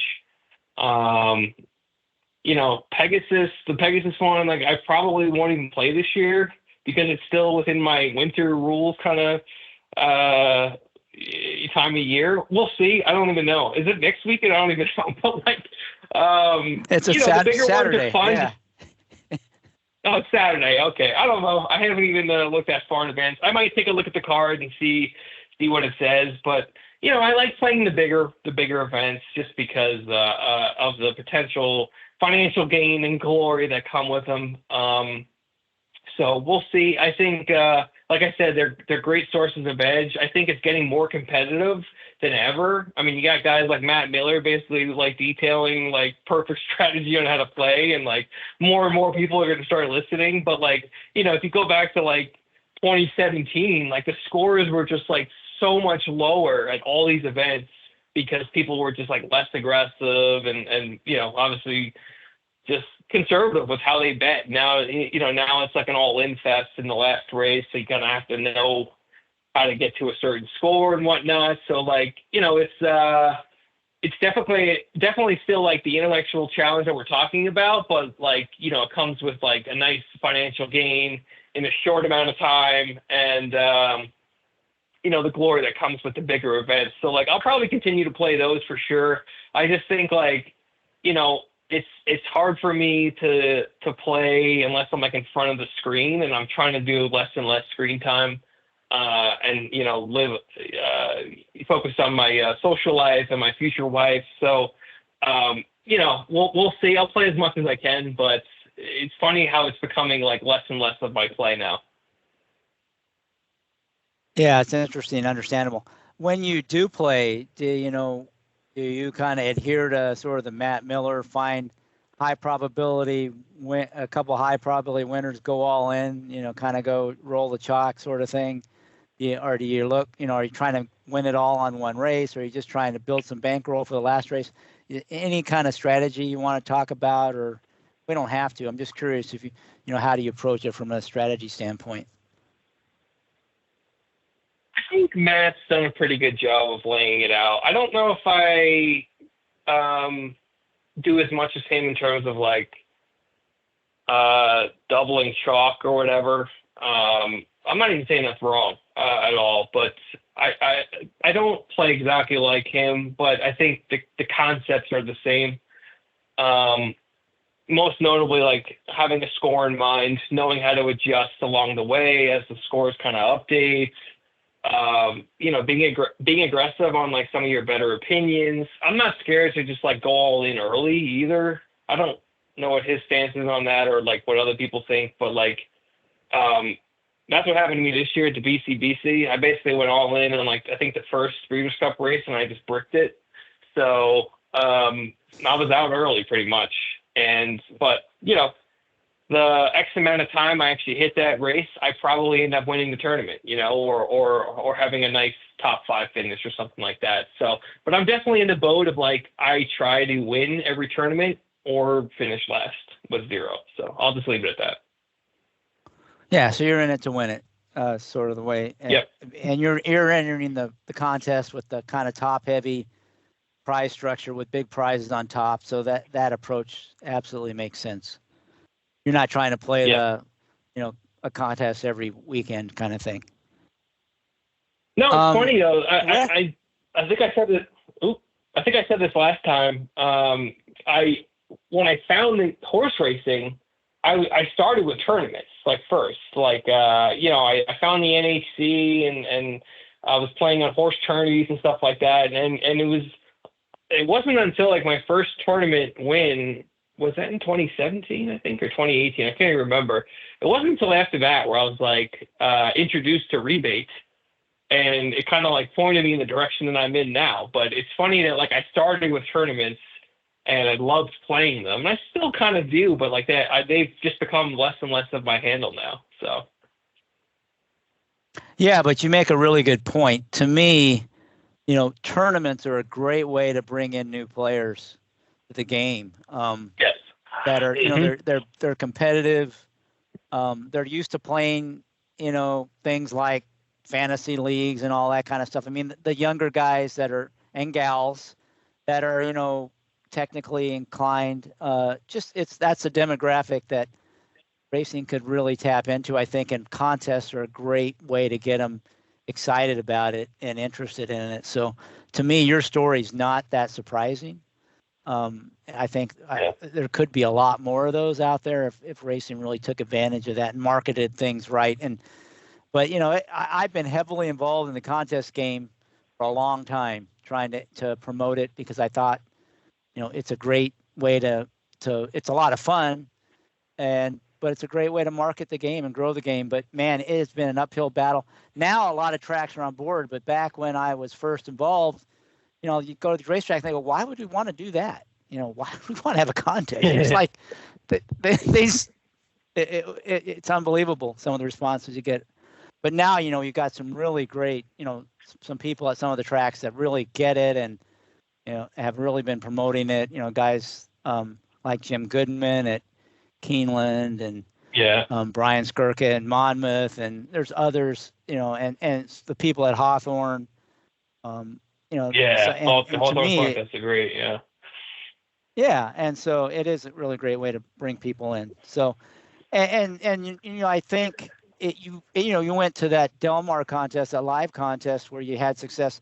That's fun too, just the social aspect of it, especially if you go with people and plus you'll meet other people who share your passion or might someday share your passion that you would never meet in any other. There's no other way you'd ever have met some of those people outside the contest realm. That's another thing. I think when I first started playing this game, there was no way to connect with other horse players except for those, just locally that you knew at the track. That was it. That was the only. Now there's just so many more ways to connect, and the best way, I think, really is through the contests. Anyway, I don't want to get too much on that soapbox, just because I could talk about that for hours. A couple more real quick questions, then I'll let you go. Record keeping.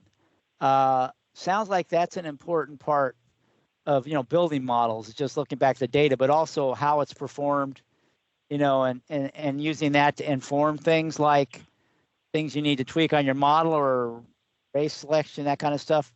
Do you have anything you want to talk about in terms of like record keeping? Yeah, to me, it's very, very important. I mean, obviously, like we talked about my how I don't like to play in the winter. I like to play smaller tracks. That was a byproduct of my record keeping, and seeing that I wasn't profitable in these instances. And like that's the point of record keeping, is just like reviewing your play, reviewing what your data's like your model's saying, and where is it strong, where is it not, and just kind of adapting. And like maybe it's something that you need to look into further to kind of fix, or maybe you need to make the decision of like, okay, something's massively wrong, maybe I should pull back here. But record keeping, to me, is like everything. That's like the day-to-day job of just like looking at the data that comes in on a daily basis of what your results are, and like starting to kind of hypothesize like why certain things are certain ways, or why certain instances are good and why they're bad, and just kind of adjusting from there. Like I mentioned, like just living and breathing the game.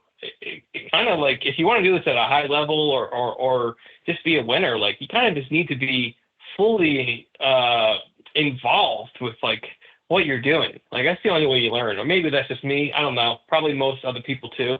One thing I will say, not necessarily record keeping, but just like back testing. I think back testing in parimutuel markets is one of the most like misunderstood thing of all time. Like I've never seen anyone say this, but like if you're back testing like model performance, which is basically saying I'm going to go back in 2024 and run this model that I trained on data before 2024, right? And I want to see like, okay, I bet X amount of money on races, but I'm a significant better, right? So like, one thing you need to understand is that like in the parimutuel nature, like if you were to make like, let's just say $1,000 bet in a pool, like that's going to change the price. Like that's going to change your price in a given pool. And that would affect your results from a back test. And some of these things can be significant, but just kind of like left out. And like you see it a lot in like academic papers where like they're back testing or some sort of model on, you know, obviously prior races, and you know they're not even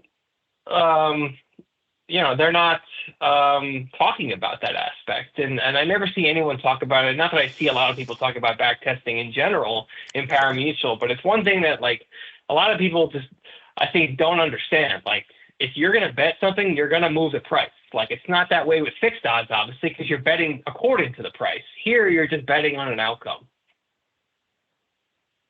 Yeah, that's a good point. Like some academic paper where they were making mythical $10,000 win bets on horses at between odds of 5-1 and 10-1, and you go back and look, and a lot of the bets were at Turf Paradise. You know. Yeah, exactly. Probably not real valid, right? Right. So that's what I mean. Like if you are kind of a modeler or whatever, and like you're used to modeling other markets where it's not parimutuel, I think it's something to consider. Like that historical price that the winner paid $9.60 might pay $9.20 if you were actually betting that race. Like it's just something to consider. It's going to affect your back testing results, and the academics need to. Academics don't really take that type of stuff into consideration. Like it drives me nuts sometimes, but it is what it is. Yeah, and that's, I mean, we've talked a little bit about the computer teams. That's the thing to keep in mind is like people say, eventually the computer teams are going to be, half the market or something, but they just can't be because, they have to win the money from somebody. They can't win it from themselves. And so, at some point they've saturated in terms of how much, what percent of the market they can actually, be. And I think we're kind of probably there by now, although it's really hard to say with certainty because we don't have any real data. It's not transparent. But, assuming that is true and we're kind of there, then, their handle is going to be directly proportional to the retail handle. And if the retail handle goes down, their handle is going to go down and vice versa. So, the thing I've always been saying is the fact retail handle is decreasing is important to everybody, including the teams. They rely on that. And if it continues to crater, everybody loses. Now, it may be that people don't care, if as long as it lasts another 5 or 10 years or whatever, they'll have made enough money where they're fine with moving on to another market. But that's something to keep in mind is that there's only so much liquidity in the market for anybody, the big teams or you or me. And depending on the size of the pools, what markets you're playing in, that can even be a factor for casual players making bets, especially into some of the exotic pools. You can make play $100 trifecta a lot of places. That's going to really impact, your odds. Yeah. Well said. I don't know what's going to happen with that, but we'll see. So a few more questions. I'm kind of popping these off to get them. I didn't want to miss a couple things I wanted to cover. Just one thing I'm just curious, because you are willing to share a lot more on this show than a lot of professional players. Why do you do that? What makes you willing to share more, say, than others? And I mean, you're not just on this show, but I'm out on Twitter and Discord. And, you're willing to have conversations about things a lot of times in ways that other professional players don't want to do because they view everybody out there as their competition. So I'm just curious why you kind of have a different attitude towards that. I think a few different reasons. First off, I don't think like I give too much away. I think what I talk about is all like there's just different concepts that exist that I think a lot of like already sharp people already know. Like, I don't think I'm like revolutionizing any sort of idea or anything like that. And I think like the way I've been best described by somebody else is that like I point people maybe in the right direction, but not really give anything away.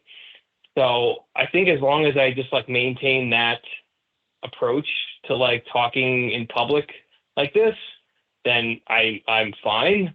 I enjoy these conversations just because there's just like a isolated,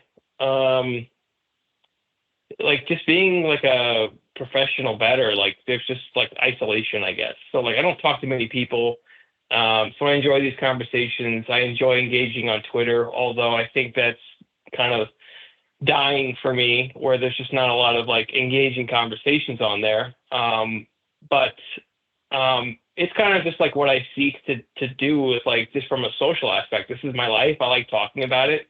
The other thing is that like I think there's like a duty in the parimutuel setting to just kind of promote what we're doing to some degree, to get more people involved, and to generate some interest in it. Like, you know, I think some of my followers are primarily sports bettors who don't know about horse racing. I'm not saying I've converted anybody or anything like that, but just like, you know, there's a lot of similarities between the two. It seems like every time I do a podcast, whether it be sports betting related or horse racing, I get DMs from like college kids, like asking me about like models and horse racing and stuff. So like, I definitely think there's like some interest out there.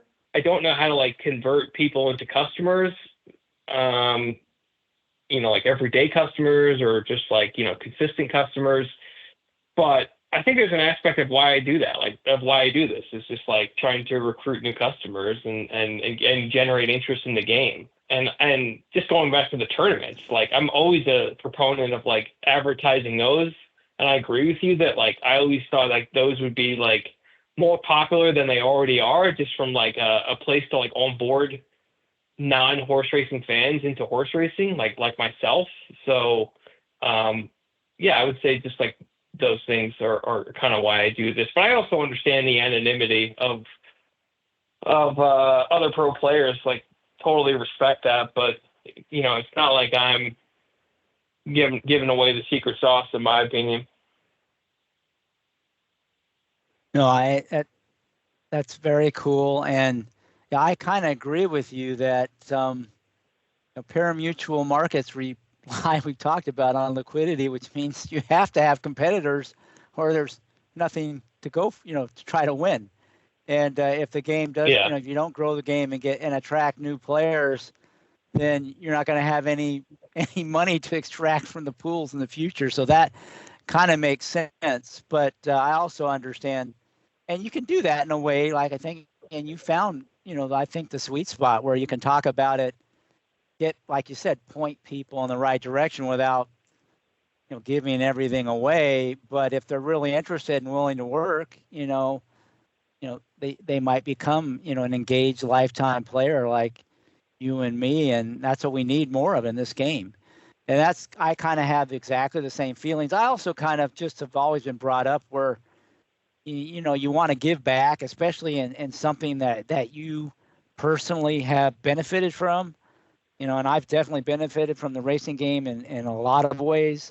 You know, I just feel like it makes sense to try to give something back, kind of do something so that others can you know, share some of what you've gotten from what I really do believe it is the best game they're in. You know, Harvey Pack said it.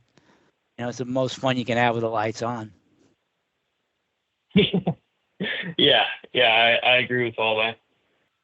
Okay, so if you were going to give advice to a new player starting out, let's say it's more of the modeling type, and someone you would send you a DM after this podcast, you know, what advice would you give them, you know, getting started in, you know, betting on horse races? Well, I would say a couple things. First off, you know, understanding how parimutuel markets work, I think influences like how you approach it from a modeling perspective.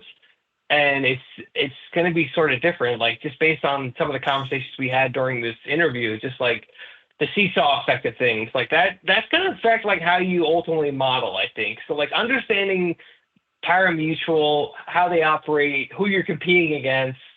The bet taker in this instance is the track, but you're not competing against the bet taker, whereas in fixed odds you are.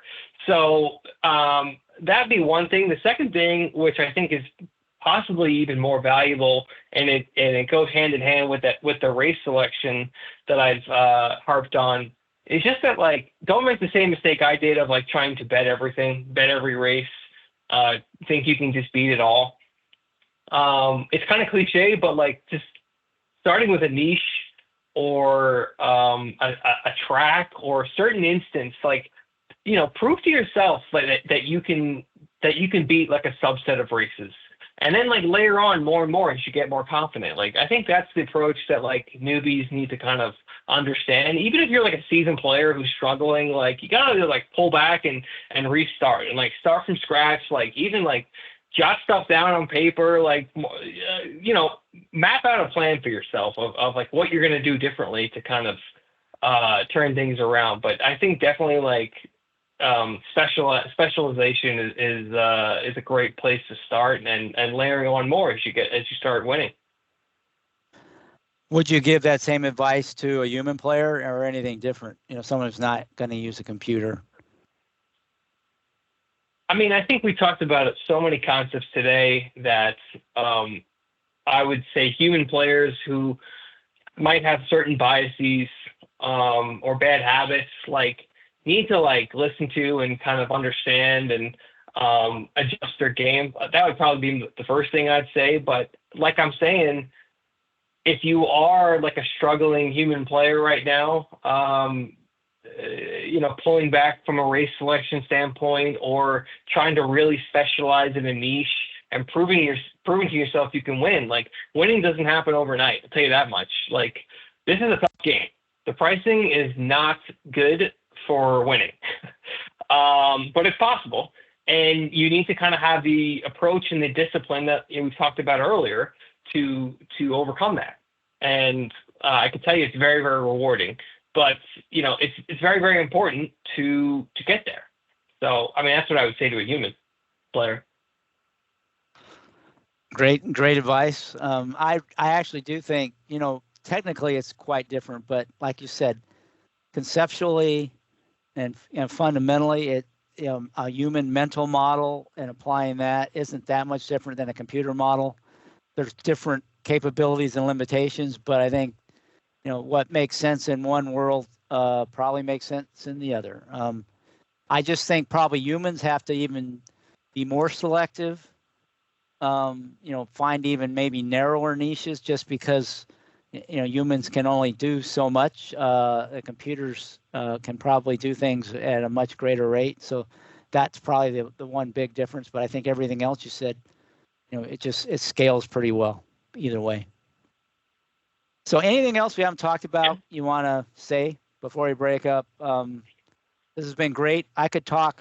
There's a whole bunch of questions I didn't get to, but maybe we'll bring you on again in another year or two for a third. And plus, you probably will have evolved quite a bit. Yeah, I think that's a good plan. Let's save the rest for another year or two, whatever. Yeah, but this is fun. And just like you said, this is a great game, but it is can be a lonely game, and it is really nice to talk with other people who share the passion and the interest. And that's what I really enjoy about these podcasts, and hopefully the listeners get a little sense of that as well and can benefit in the same way, even though they're not part of the conversation directly. An indirect way, hopefully they'll get something out of it. Yeah. So I do appreciate this has been great, Dennis, and again, congratulations on your upcoming nuptials, I guess is how you say it. That's exciting. Yeah. And it'll be interesting to see how that impacts your play down the road. But I'm sure it's going to be rewarding, and you definitely, there's as great as this game is, there's a lot more to life than just betting on the ponies, and so I'm glad to see you're making the most of it. And I want to thank you for being on the show. And I want to thank all our listeners. And may you all boldly go where no horse player has gone before.